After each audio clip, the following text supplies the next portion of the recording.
യേശു നമുക്ക് നൽകി തന്നിരിക്കുന്നത്. यीशु मसीह कितना बड़ा छुटकारा हमारे जीवन में दिया है. അതിനാൽ അൺഹെൽത്തി ഫിയർ ഇല്ലാതെ നമുക്ക് ഈ ഭൂമിയിൽ ജീവിക്കുവാൻ കഴിയും. इसलिए एक बिना डर का हम इस पृथ्वी पर जी सकते हैं. അൺഹെൽത്തി ഫിയർ ഇല്ലാതെ നമുക്ക് ഈ ഭൂമിയിൽ ജീവിക്കാൻ കഴിയും. एक अस्वस्थ डर के बिना हम इस भूमि पर जी सकते हैं. ആങ്സൈറ്റി ഡിസോർഡറിൽ വരുന്ന മൂന്നാമത്തെ കാര്യമാണ് പാനിക് ഡിസോർഡർ എന്ന് പറയുന്നത്, വെപ്രാളം. और दूसरा एक डर है एंग्जाइटी डिसऑर्डर में आने वाला पैनिक डिसऑर्डर या घबराहट. അതിന്റെ അടയാളങ്ങൾ എന്ന് പറയുന്നത് ഫാസ്റ്റ് ഹാർട്ട് ബീറ്റ്, ഹൃദയം വല്ലാതെ സ്പന്ദിക്കുന്നു, ആളുകൾ വെപ്രാളമുള്ളവരായി തീരുകയാണ്, അവരുടെ നെഞ്ചിലും വയറ്റിലും പെട്ടെന്ന് വേദനയുണ്ടാകുന്നു, ശ്വാസം എടുക്കുവാൻ ബ്രീത്തിങ് ഡിഫിക്കൽറ്റി ഉണ്ടാകുന്നു. അതൊക്കെ പാനിക്കിന്റെ അടയാളമാകുവാൻ സാധ്യതയുണ്ട്. और ये पैनिक डिसऑर्डर का कुछ लक्षण होता है, उनका दिल जो धड़कना तेज होता है, उनका पेट में और शरीर में जल्दी दर्द आने लगता है, श्वास लेने में तकलीफ होता है, പെട്ടെന്ന് വിയർക്കുന്നു, പെട്ടെന്ന് ചൂട് തോന്നുന്നു, പെട്ടെന്ന് തണുപ്പ് തോന്നുന്നു, बहुत पसीना आता है, नहीं तो शरीर सुन पड़ जाता है, കൈ മരവിച്ചതുപോലെ ശരീരം മരവിപ്പിച്ചതുപോലെ തോന്നുകയാണ്. उनका शरीर सुन पड़ गया ऐसा लगता है, उनका हाथ सुन हो गया ऐसा लगता है. ഇത് പണ്ടൊന്നും അധികം കേട്ടിട്ടില്ലാത്ത കാര്യമാണ്. ഇന്ന് ആയിരക്കണക്കിന് ആളുകൾക്കാണ് വെപ്രാളമുള്ളത്. और पहले जमाने में समय में हमने ये नहीं सुना, लेकिन आज ये जो बीमारी हम बहुत लोगों के अंदर देखते हैं. ഏതു തരത്തിലുള്ള ആങ്സൈറ്റി ഡിസോർഡർ ആണെങ്കിലും യേശു ക്രിസ്തുവിന്റെ അരികിൽ നിങ്ങൾ വരികയാണ് എങ്കിൽ യേശു നിങ്ങളെ സമ്പൂർണ്ണമായും സൗഖ്യമാക്കും.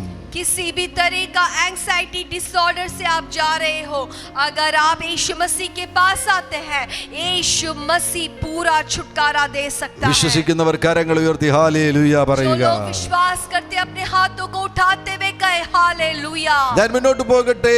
അടുത്ത ആന്തരിക മുറിവുകളുടെ അടയാളം എന്ന് പറയുന്നത് അൺഫോർഗീവ്നെസ്, ക്ഷമിക്കുവാൻ കഴിയാത്ത അവസ്ഥ. और दूसरे जो लक्षण है वो है अक्षमा, दूसरे को क्षमा नहीं कर सकने वाला. നിങ്ങൾ ഒരു ആന്തരിക സൗഖ്യം പ്രാപിക്കണമെന്ന് ആഗ്രഹിക്കുന്നുവെങ്കിൽ gateway to healing is forgiveness. ക്ഷമയാണ് ആന്തരിക സൗഖ്യത്തിലേക്കുള്ള വാതിൽ.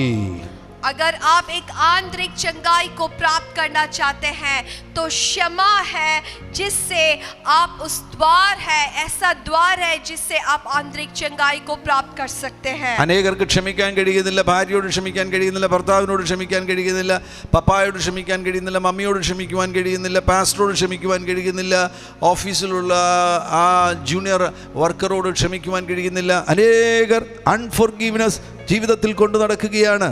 बहुत लोग एक दूसरे को क्षमा नहीं कर पाते, अपने पति से क्षमा नहीं कर पाते, पत्नी से क्षमा नहीं कर पाते, अपने माता पिता से क्षमा नहीं कर पाते, अपने ऑफिस के कर्मचारियों से क्षमा नहीं कर पाते. बहुत लोग दूसरों के प्रति अक्षमा को लिए हुए हैं. അൺഫോർഗീവ്നെസ് കൊണ്ട് നടക്കുകയാണെങ്കിൽ അത് മുഖാന്തരം കയ്പുണ്ടാകും, വെറുപ്പുണ്ടാകും, നീരസമുണ്ടാകും, മുഷിവുണ്ടാകും, അനിഷ്ടമുണ്ടാകും, അമർഷമുണ്ടാകും. വിവിധ തരത്തിലുള്ള തിന്മ നിറഞ്ഞ വികാരങ്ങൾ നിങ്ങളുടെ ഉള്ളിൽ കയറും. और अगर आप इस अक्षमा को लिए हुए हैं तो आपके अंदर बदला लेने का, पलटा लेने का और दूसरे के प्रति भैर भाव का मनोभावन हो सकता है. വാശിയായി, പകയായി, വിദ്വേഷമായി ഇതെല്ലാം കൂടെ കൊണ്ടു നടക്കുകയാണ് എങ്കിൽ ജീവിതത്തിന്റെ ഗുണമേന്മ അപ്പാടെ പോയില്ലേ? अगर आपके अंदर कड़वापन है, नफरत है, अपमान है, विरोध है, ये सब को लेकर आप आगे जाते हैं तो आपके जीवन का जो गुण है आप खो रहे हैं. യേശുക്രിസ്തുവിന്റെ അരികിൽ പത്രോസ് വന്നൊരിക്കൽ പത്രോസ് യേശുവിനോട് ചോദിച്ചു, സഹോദരൻ എന്നോട് പിഴച്ചാൽ ഞാൻ എത്ര വട്ടം ക്ഷമിക്കണമെന്ന്? മത്തായിയുടെ സുവിശേഷം 18-ാം അധ്യായം 21-ാമത്തെ വാക്യത്തിൽ. और यीशु मसीह के पास पत्रोस एक बार आकर कहता है कि अगर मेरे भाई मुझसे गलती करता है मैं उसे कितने बार क्षमा करूं? യേശു അതിന് മറുപടി പറഞ്ഞു, 7 വട്ടമല്ല 70 വട്ടം എന്ന് ഞാൻ നിന്നോട് പറയുന്നു.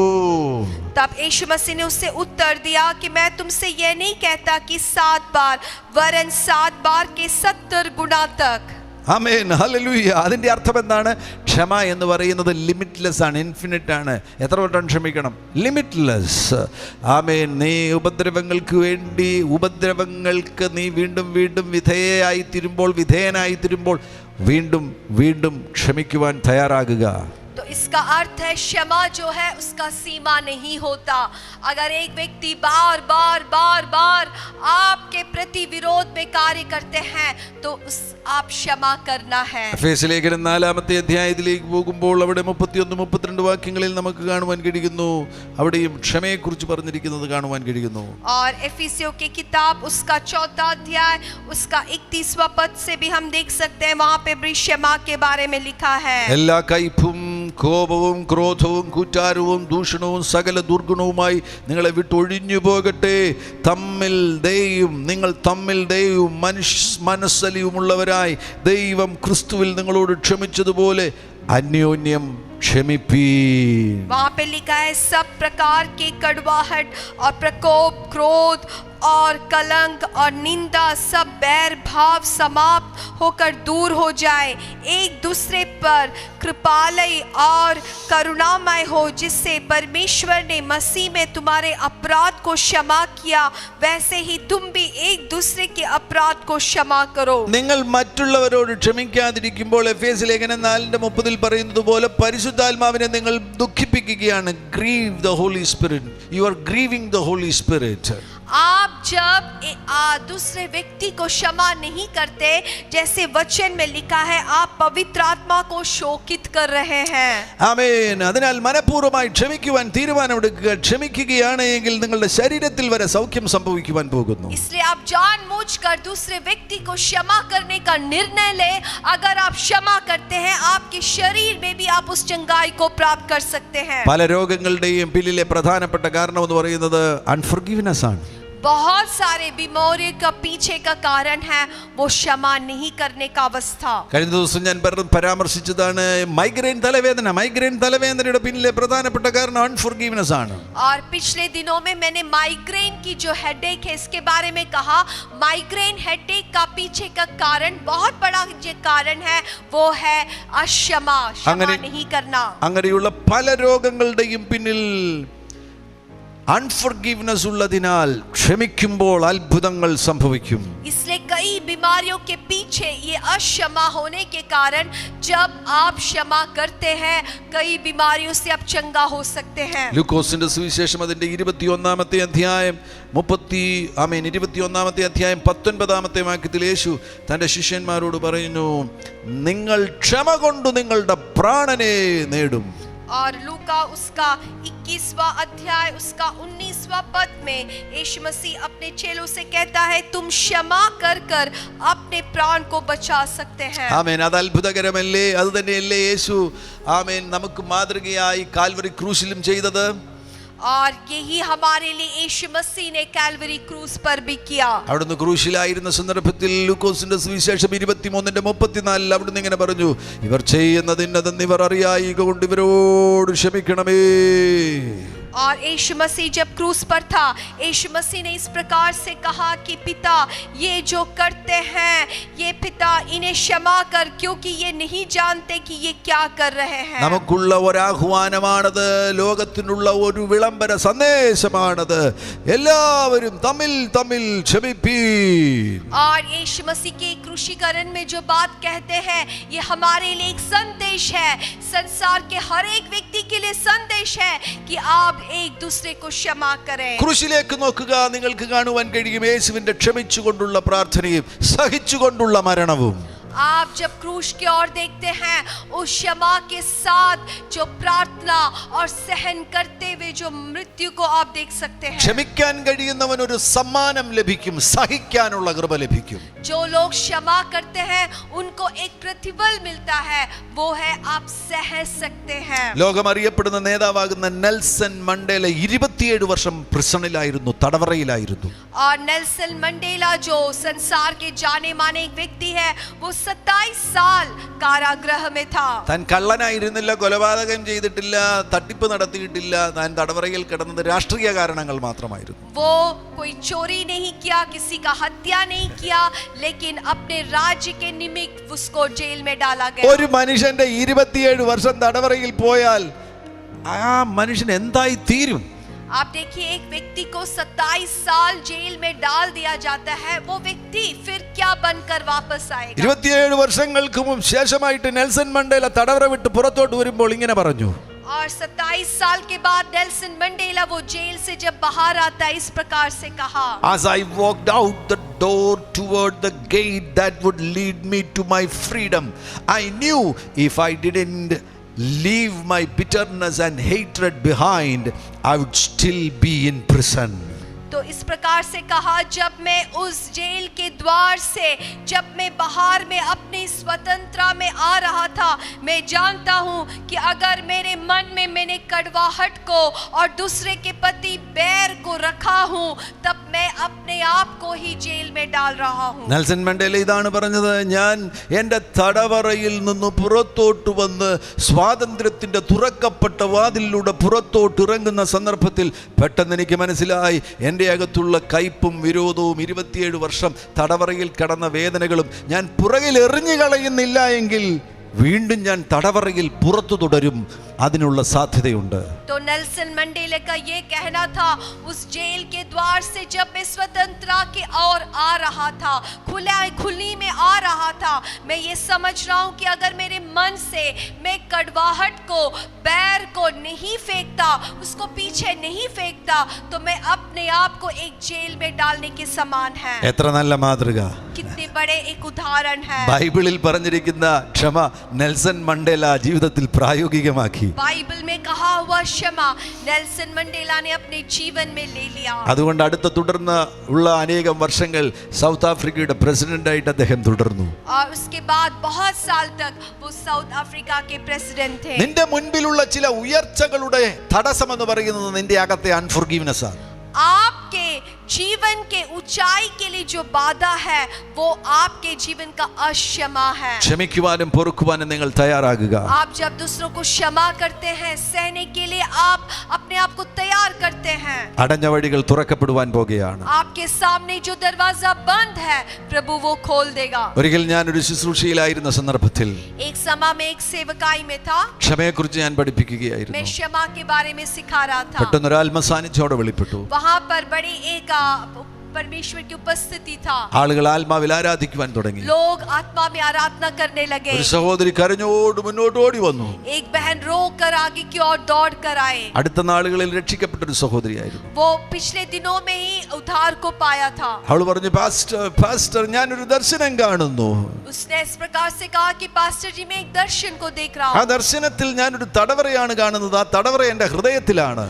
और मैं इस दर्शन में मैं एक जेल को देख रही हूँ, और वो जेल मेरे मन के अंदर है. എൻ്റെ ഹൃദയത്തിൽ ഒരു തടവറ. ആ തടവറയ്ക്കകത്ത് ഞാൻ 3 പേരെ പിടിച്ചിട്ടിരിക്കുകയാണ്. എൻ്റെ അമ്മ, എൻ്റെ അമ്മായിയമ്മ, എൻ്റെ ഭർത്താവിൻ്റെ ജ്യേഷ്ഠൻ്റെ ഭാര്യ. और मैंने एक जेल को देखा जो मेरे दिल के अंदर है, और वो जेल में मैंने 3 लोगों को डाला है. एक मेरी माँ, एक और दूसरा मेरा सास, और तीसरा मेरा जेठानी. ഞാൻ പുറത്തു വന്ന് വിളിച്ചു പറയുകയാണ്, ജീവപര്യന്തം ഞാൻ നിങ്ങളോട് ക്ഷമിക്കുകയില്ല. और मैं बाहर खड़ा होकर मैं इनसे कह रही हूँ कि मैं मेरे जीवन भर तुम्हें क्षमा नहीं करूंगा. അവൾ വാവിട്ട് കരയാൻ തുടങ്ങി. वो एकदम मुंह खोल कर रोने लगी. ഞാൻ അവളോട് ചോദിച്ചു, നിനക്ക് ഈ 3 പേരോട് ക്ഷമിക്കാൻ കഴിയാതിരിക്കുന്നുണ്ടോ? मैंने उससे पूछा, क्या आप इन 3 लोगों से अक्षमा में हैं? അവൾ പറഞ്ഞു, ശരിയാണ്, എനിക്ക് എൻ്റെ അമ്മയോട് ക്ഷമിക്കാൻ കഴിയുന്നില്ല, എൻ്റെ അമ്മായി അമ്മയോട് ക്ഷമിക്കാൻ കഴിയുന്നില്ല, എൻ്റെ ഭർത്താവിൻ്റെ ജ്യേഷ്ഠൻ്റെ ഭാര്യയോട് എനിക്ക് ക്ഷമിക്കുവാൻ കഴിയുന്നില്ല, അവരെന്നോട് ചെയ്തത് അതാണ്. तो उस बहन ने कहा कि जी पास्टर, मैं अपनी माँ को क्षमा नहीं कर सकती, मैं मेरे सास को क्षमा नहीं कर सकती, मेरे जेठानी को मैं क्षमा नहीं कर सकती, क्योंकि उन्होंने ऐसा कार्य मेरे विरोध में किया. ഞാൻ അവളോട് പറഞ്ഞു, മോളെ, നീ ഈ കാര്യം ദൈവത്തിൻ്റെ കയ്യിൽ കൊടുക്കാതെ നീ തന്നെ നിനക്കെതിരെ ഉള്ളവരുടെ ജഡ്ജായി തീർന്നു. तो मैंने उस बेटी से कहा कि बेटी तू क्या कर रही है? तू तेरे विषय को परमेश्वर के हाथ में देने के बदले तू तेरे विषय में अपने आप एक न्यायी बन रहा है. നീ അങ്ങ് ജഡ്ജി ആയിട്ട് നീ തന്നെ ജഡ്ജ്മെന്റ് അങ്ങ് വിധിച്ചു. നീ തന്നെ കേസിന് വിധി കൽപ്പിച്ചു. ജീവപര്യന്തം ഞാൻ നിങ്ങളോട് ക്ഷമിക്കുകയില്ല, നിങ്ങളെ 3 പേരെ ഞാൻ തടവറയിലിടാൻ പോകുകയാണ്. और तू ही जड्जी बनकर इन तीनों लोगों के ऊपर तू जजमेंट करता है कि मेरे पूरे जीवन भर तुम्हें क्षमा नहीं करूंगा और तुम्हें मैं जेल में डालूंगा. പക്ഷെ തടവറ എവിടെയാ? लेकिन वो जेल, वो कारागृह कहाँ है? അവളുടെ ഹൃദയത്തിൽ തന്നെയാണ്. तुम्हारे हृदय के अंदर है. ഈ അൺഫർഗീവ്നെസ് കൊണ്ടു നടക്കുന്നവർ അവര് തന്നെ നെഞ്ചത്തൊരു ബോംബ് വെച്ചുകൊണ്ട് നടക്കുന്നതിന് തുല്യമാണ്. तो आप देखिए, जो लोग अक्षमा को, दूसरों को जो क्षमा नहीं करते, आप इस प्रकार से है कि आप खुद एक बॉम्ब को अपने सीने से लगाए हुए हैं. നിങ്ങൾക്ക് വിരോധമുള്ളവർ നശിക്കാൻ വേണ്ടിയാ നിങ്ങൾ ഈ ബോംബുമായിട്ട് നടക്കുന്നത്. आप इस बॉम्ब को लिए हुए हैं कि जो लोग आपका विरोध करते हैं उनके ऊपर इसको डालें. അവരെ എപ്പോഴെങ്കിലും തകർക്കണമെന്നാണ് നിങ്ങളുടെ ഉദ്ദേശം. പക്ഷേ അവർ തകരുന്നതിന് മുന്നമേ നിങ്ങളും തകരും. लेकिन आप समझ ले, आप चाहते हैं कि दूसरे लोगों को आप कुछ नुकसान पहुंचाए, लेकिन समझ ले, उनको नुकसान पहले पहुंचाने से पहले आपके जीवन में नुकसान हो रहा है. പൊട്ടിത്തെറിക്കുന്ന ഒരു ബോംബ് പോലെയാണ് അൺഫർഗീവ്നെസ്. एक फटने वाली बॉम्ब के जैसा है अक्षमा. ഞാൻ ഈ മോളോട് ചോദിച്ചു, നിനക്ക് ഇപ്പോൾ അവരോട് ക്ഷമിക്കുവാൻ കഴിയുമോ? मैंने वो बेटी से पूछा, क्या तू अभी उनको क्षमा कर सकती है? ദൈവ സാന്നിധ്യത്തിൽ അവൾ നിലവിളിച്ചു പറഞ്ഞു, അതെ, ഞാൻ അവരോട് ക്ഷമിക്കുകയാണ്, എനിക്ക് ഈ തടവറ വേണ്ട. तो वो बहन ने इस प्रकार से कहा कि हाँ, मैं उनको क्षमा कर रहा हूँ, मुझे ये जेल की जरूरत नहीं है. ഞങ്ങൾ ഒരുമിച്ച് പ്രാർത്ഥിച്ചു, ഞങ്ങൾ വിശ്വസിച്ചു അവളുടെ ഉള്ളിൽ നിന്ന് തടവറ പൊളിഞ്ഞു എന്ന്. हमने मिलकर प्रार्थना किया, हमने विश्वास किया कि वो बेटी के जीवन से वो जेल टूट जाए. അക്ഷരാർത്ഥത്തിൽ ആ തടവറ പൊളിഞ്ഞു. और सच्ची में ही वो जेल, वो कारागृह उसका हृदय से टूट गया. അവൾ മടങ്ങി വീട്ടിൽ പോയപ്പോൾ, वो जब वापस अपने घर गई, അന്നത്തെ കാലത്ത് ഈ മൊബൈൽ ഫോണില്ല, ലാൻഡ് ഫോണേ ഉള്ളൂ. और उस समय में मोबाइल फोन नहीं है, बस लैंड फोन था. അവളുടെ വീട്ടിൽ ചെന്നപ്പോൾ പെട്ടെന്ന് ലാൻഡ് ഫോൺ അടിച്ചു.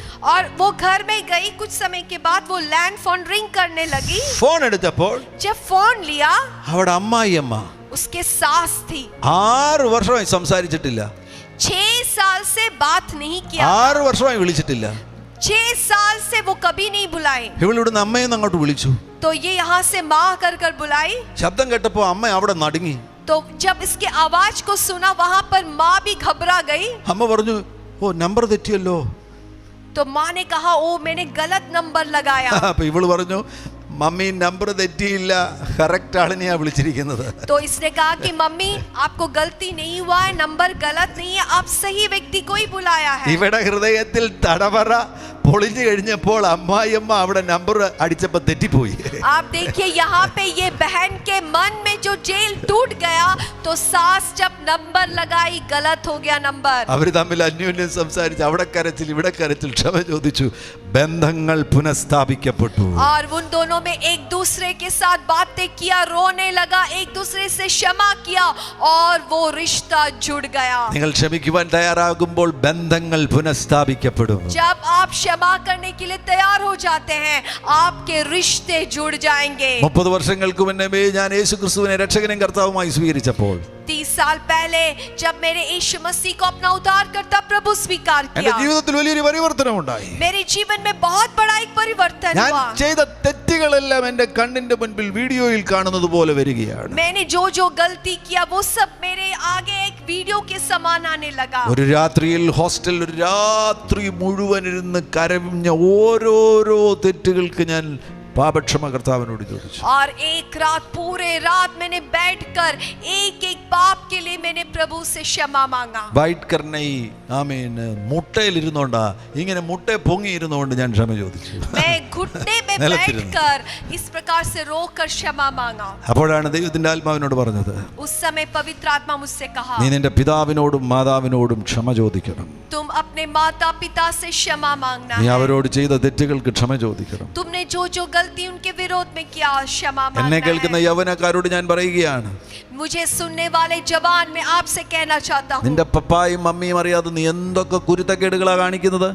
आप अपने मम्मी पापा नहीं जानकर क्या क्या बातें करते हैं. എത്ര മണിക്കൂറാ നീ വീഡിയോ ഗെയിംസ് കളിക്കുന്നത്. कितने समय तू वीडियो गेम्स में बिताता है. ആ മോശമായ ചിത്രങ്ങൾ നീ എത്ര സമയമാണ് ഫോണിൽ കാണുന്നത്. और अपने फोन में वो गंदे पिक्चर्स कितने समय देखते हो. നിനക്ക് ശരിയായ ഒരു മാനസാന്തരം ഉണ്ടാകുകയാണെങ്കിൽ अगर तुम्हारे अंदर एक सच्चा पश्चाताप होता है, ആദ്യം നീ നിന്റെ പിതാവിനോടും മാതാവിനോടും ക്ഷമ ചോദിക്കണം. तो सबसे पहले जाकर अपने माता पिता से क्षमा मांगोगे. ഞാൻ ഹോസ്റ്റലിൽ നിന്ന് വീട്ടിൽ വന്നു.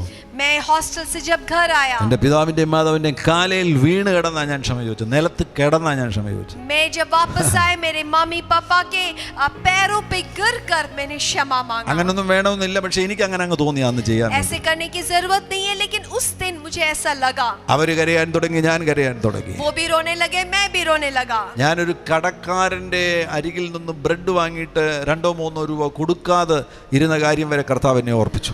और मुझे तब प्रभु ने याद दिलाया, एक बेकरी में मैंने ब्रेड खरीदा था, उसको 2 या 3 रुपए मुझे वापस देना था, वो तक पवित्र आत्मा ने याद दिलाया. ഞാൻ ആ കടക്കാരന്റെ അരികിൽ ചെന്നു. मैं वो दुकानदार के पास गया. അയാൾക്ക് ഞാൻ ഒരു 2 രൂപ കൊടുത്തിട്ട് പറഞ്ഞു, मैंने उनको 2 रुपया दिया और कहा, 3 വർഷങ്ങൾക്ക് മുമ്പ് ഞാൻ ഇവിടുന്ന് ബ്രെഡ് മേടിച്ചിരുന്നു, 2 രൂപ തരാനുണ്ടായിരുന്നു, അതങ്ങ് തരികയാണെന്ന് പറഞ്ഞു. तो बोला कि मैं 3 साल पहले आपके दुकान से ब्रेड खरीदा था, आपको 2 रुपया वापस देना था, वो 2 रुपया है. അയാൾക്ക് എന്നെ അറിയാം. അയാളിങ്ങനെ കണ്ണു പിടിച്ചു നോക്കിയിട്ട് അയാൾക്ക് തോന്നി ഇവൻ എന്തെങ്കിലും സംഭവിച്ചോ, എന്തെങ്കിലും മാനസിക രോഗമാണോ എന്ന് തോന്നി. तो वो दुकानदार वो मुझे अच्छी तरीके से जानता था, वो मुझे ऐसा देख रहा है, ये कहीं पागल तो नहीं हो गया. ഞാൻ പറഞ്ഞു മാനസിക രോഗമല്ല, മാനസാന്തരമാണെന്ന് പറഞ്ഞു. तो मैंने बोला कि मैं पागल नहीं हूँ, लेकिन मेरे जीवन में पश्चाताप हुआ है. ഞാൻ ഒരാളോട് 2500 രൂപ ചതിച്ചു വാങ്ങിയിരുന്നു. मैं एक आदमी को धोखा देकर 2500 रुपये मैंने लिया था. എൻ്റെ ഒരു കൂട്ടുകാരനോട് തന്നെയാണ്. मेरे एक दोस्त से लिया ആ था. സമയത്ത് എനിക്ക് രാഷ്ട്രീയ പ്രവർത്തനം ഉണ്ടായിരുന്നു. उस समय मैं पॉलिटिक्स में था. ഞാൻ ഒരു കാര്യം ചെയ്തു കൊടുക്കാമെന്ന് പറഞ്ഞ് അവന്റെ വക്കിൽ നിന്ന് 2500 രൂപ മേടിച്ചു. ചെയ്തു കൊടുത്തില്ല, അവനെ ഞാൻ കബളിപ്പിച്ചു. और मैंने उससे कहा कि मैं तुम्हारे लिए काम करूंगा कर ये पैसा लिया, लेकिन उसके लिए वो काम नहीं किया. കർത്താവിനോട് പ്രാർത്ഥിച്ച് എൻ്റെ പൈസയില്ല കർത്താവ്, എനിക്കൊരു 2500 രൂപ തരണമെന്ന് പ്രാർത്ഥിച്ചു. मैंने ऐसे प्रार्थना किया कि प्रभु मुझे 2500 रुपया दे के मैं उसको वापस दूं. കർത്താവ് തന്നു. ആ 2500 രൂപ കൊണ്ടുവന്ന് ഞാൻ ആ മനുഷ്യന് കൊടുത്തു. और प्रभु ने वो पैसा दिया, मैं जाकर वो व्यक्ति के हाथ में दे दिया. അവൻ അത്ഭുതമായി. ഇങ്ങനെ ഒരു കാര്യം അവന്റെ ജീവിതത്തിൽ സംഭവിച്ചിട്ടില്ല ഇതുവരെ. क्यों वो भी अद्भुत में हो गया, आश्चर्य में हो गया, क्योंकि उसके जीवन में ऐसा कभी पहले नहीं हुआ. യഥാർത്ഥ മാനസാന്തരമുണ്ടായാൽ, अगर सही रीति में पश्चाताप होता है, റെസ്റ്റിറ്റ്യൂഷൻ എന്ന് പറയുന്നത് മാനസാന്തരത്തിന്റെ ഭാഗമാകുന്നു. आपको जो देना है उसको वापस आप देंगे, वो एक पश्चाताप का अच्छा निशानी है. നീ ചെയ്യാനുള്ള കാര്യങ്ങൾ, മുടങ്ങിപ്പോയ കാര്യങ്ങൾ നീ അത് പൂർത്തിയാക്കും. आप जिन बातों को करना है, जो बात नहीं किया आप उसको पूर्ण करोगे. യഥാർത്ഥ മാനസാന്തരം, യഥാർത്ഥ ഫൊർഗീവ്നെസ് നിന്റെ ഉള്ളിൽ ഉണ്ടാകട്ടെ. सही रीति का पश्चाताप आपके जीवन में होने पाए. എല്ലാവരോടും ക്ഷമിക്കുക. सबके साथ आप क्षमा करें. അവരായിരിക്കും നിനക്ക് വിരോധമായി തെറ്റ് ചെയ്തത്. हो सकता है उन्होंने आपके विरुद्ध कार्य किया हो, എങ്കിലും നീ ക്ഷമിക്കുവാൻ തയ്യാറാകുക. लेकिन फिर भी आप उन्हें क्षमा करने के लिए तैयार हो जाए. കർത്താവാകുന്ന യേശുവിനെ നോക്കുക. आप यीशु मसीह की ओर देखें. യേശു പറയുന്നത് ഇവർ ചെയ്യുന്നത് ഇന്നതെന്ന് ഇവർ അറിയായിക്കൊണ്ട് ഇവരോട് ക്ഷമിക്കണമേ. यीशु मसीह कहता है कि ये नहीं जानते कि क्या कर रहे हैं, प्रभु आप इनको क्षमा कर. അവർ ചെയ്ത കാര്യം അവർക്ക് അറിയാത്ത കാര്യമാണോ?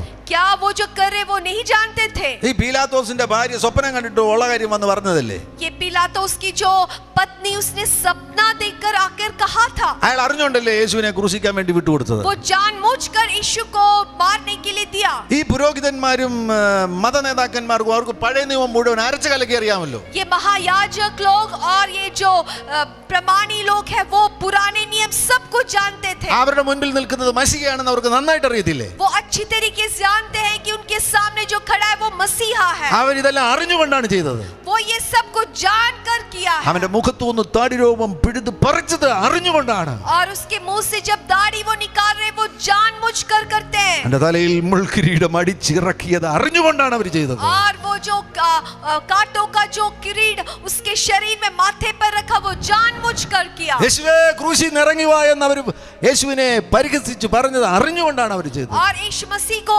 ऐसे मजाक उड़ाकर कहते कि तू क्रूस से नीचे उतर आ, ये जानकर कह रहे हैं. അവരെ നോക്കിയാണ് യേശു പറയുന്നത്, ഇവർ ചെയ്യുന്നത് ഇന്നതെന്ന് ഇവർ അറിയായിക്കൊണ്ട് ഇവരോട് ക്ഷമിക്കണമേ. ऐसे लोगों को देखकर यीशु मसीह कहता है कि प्रभु ये क्या कर रहे, ये नहीं जानते, इन्हें आप क्षमा कर. ക്ഷമയുടെ പരിണത ഫലം നിങ്ങൾക്കറിയാമോ? क्षमा की क्या क्षमता है आप क्या जानते हैं? 3-ാം ദിവസം യേശു ഉയർത്തെഴുന്നേറ്റു. तीसरा दिन यीशु मसीह जी उठा. നിങ്ങൾക്കറിയാമോ ക്ഷമയുടെ ഒരു അത്ഭുതം? ക്ഷമയുടെ ഭാഗം കൂടിയാണ് ഒരു അത്ഭുതം അവിടെ സംഭവിക്കുന്നത് നിങ്ങൾക്ക് കാണുവാൻ കഴിയുന്നത്. പഴയ നിയമ പ്രവചനവുമാകുന്നു. ഈ ഭൂമിയിൽ ആമേൻ, ചത്തുപോകുന്ന മൃഗങ്ങളാകട്ടെ, ചത്തുപോകുന്ന ഈച്ചയാകട്ടെ, മണിക്കൂറുകൾ കഴിയുമ്പോൾ ആ ശരീരം മുഴുവൻ ചീഞ്ഞളിഞ്ഞ് പുഴുവായിരിക്കും. और इस पृथ्वी में हम देख सकते हैं यहाँ की एक रीति है, जो भी चीज मर जाता है वो मरने के बाद उसके शरीर गल जाता ഒരു है. മനുഷ്യൻ മരിച്ചു കഴിഞ്ഞാൽ 24 മണിക്കൂർ കഴിഞ്ഞാൽ സ്വന്തം ഭാര്യ പോലും അടുത്തു പോകത്തില്ല. और अगर एक आदमी का मृत्यु हो जाता है, उसका शरीर गलने लगता है, एक 24 घंटे के बाद पत्नी भी उसके पास नहीं जा सकता. എന്നാൽ മൂന്നാം ദിവസവും लेकिन तीसरा दिन യേശുവിന്റെ ശരീരം കറപ്ഷൻ കണ്ടില്ല. यीशु मसीह के शरीर में कोई करप्शन नहीं था. Hallelujah, hallelujah, hallelujah, hallelujah. Praise the Lord. യേശുവിന്റെ ശരീരത്തിൽ ഒരു പുഴു പോലും അടുത്തു വന്നില്ല. यीशु मसीह का शरीर में कोई भी कीड़ा नहीं आया. അവൻ മൂന്നാം ദിവസം ഉയർത്തെഴുന്നേറ്റു. यीशु मसीह तीसरा दिन जीवित उठा. നീ ക്ഷമിക്കുകയാണെങ്കിൽ अगर तू क्षमा करता है, ഒരു ഉയർത്തെഴുന്നേൽപ്പ് നടക്കാൻ तुम्हारे പോകുകയാണ്. जीवन में एक पुनरुत्थान ഈ होगा. ശബ്ദം കേൾക്കുന്ന ഈ നിമിഷത്തിൽ തന്നെ ഒരു ഉയർത്തെഴുന്നേൽപ്പ് നടക്കാൻ ये പോകുകയാണ്. समय, ये शब्द आप सुनते हैं, इसी समय आपके जीवन में एक पुनरुत्थान നിന്നെ होगा. പീഡിപ്പിച്ചവരുടെ നടുവിൽ, നിന്നെ പീഡിപ്പിച്ചവരുടെ നടുവിൽ, നിന്നെ തിരസ്കരിച്ചവരുടെ നടുവിൽ നീ ഉയർത്തെഴുന്നേൽക്കാൻ പോകുകയാണ്. आपको जिसने पीड़ा दिया, आपको जिसने ठुकराया, उनके बीच में प्रभु आपको खड़ा करेगा. മനഃപൂർവ്വം ക്ഷമിക്കുവാൻ തയ്യാറാകുക. जानबूझकर क्षमा करने के लिए अब तैयार हो ഞാൻ जाए. മുന്നോട്ട് പോകട്ടെ. ആന്തരിക മുറിവുകളുടെ മറ്റൊരു അടയാളമാണ് और मैं आगे चलना चाहता हूँ. आंतरिक घाव का दूसरा एक लक्ष्य है. ഞാൻ പല മുറിവുകളുടെ അടയാളങ്ങൾ പറഞ്ഞു. സെൽഫ് പിറ്റിയെ കുറിച്ച് പറഞ്ഞു, സെൽഫ് ഹേറ്റ്രഡിനെ കുറിച്ച് പറഞ്ഞു, സാഡ്നെസ്സിനെ കുറിച്ച് പറഞ്ഞു, വിഷാദ രോഗത്തെ കുറിച്ച് പറഞ്ഞു, ആങ്സൈറ്റി ഡിസോർഡറിനെ കുറിച്ച് പറഞ്ഞു, ഫൊർഗീവ്നെസ്സിനെ കുറിച്ച് പറഞ്ഞു. और मैंने कई लक्षण के बारे में कहा. Self pity, self hatred, anxiety disorder, fear और निराशा, ये सब बहुत सारे बातों को मैंने कहा. ഇത്തരത്തിലുള്ള അനേകം അടയാളങ്ങളുണ്ട്.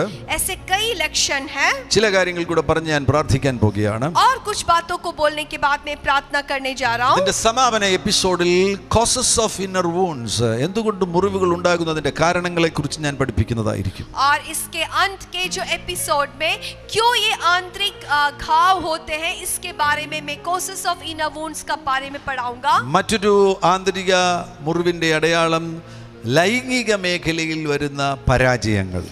और दूसरा एक लक्षण है जो आंतरिक घाव होने का कारण है, वो लैंगिक पाप है. ആമേൻ. നമ്മുടെ സംവിധാനത്തിൽ ദൈവം നൽകി